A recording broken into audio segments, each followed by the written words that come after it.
வணக்கம். இந்திய தேசிய காங்கிரஸ் இடதுசாரிகளை தொடர்ந்து மூன்றாவது தேசிய கட்சியாக உருவெடுத்தது. சுபாஷ் சந்திரபோஸ் துவங்கிய ஃபார்வர்ட் பிளாக் கட்சிங்க.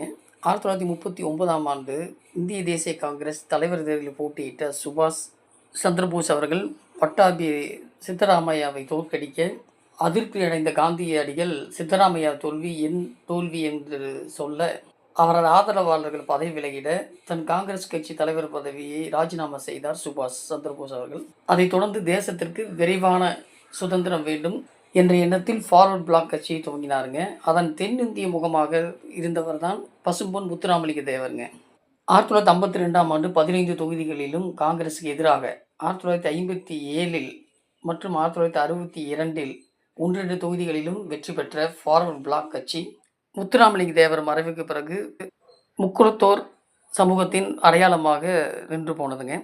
காந்தியடிகளுக்கு எதிராக சுபாஷ் சந்திரபோஸுக்கு ஆதரவாக தென்னிந்தியாவில், குறிப்பாக தமிழகத்தின் ராமநாதபுரம் மாவட்டத்தில் ஒரு தென்னிந்திய முகமாக இருந்த முத்துராமலிங்க தேவர் போன்று அதிமுக மற்றும் திமுகவின் 2 திராவிட கட்சிகளுக்கு மாற்றாக விஜய் அவர்களின் தமிழக வெற்றி கழகம் எழுச்சி பெறும் என்பதை உங்களைப் போலவே நானும் தெரிஞ்சுக்க ரொம்ப ஆர்வமாக இருக்கேங்க.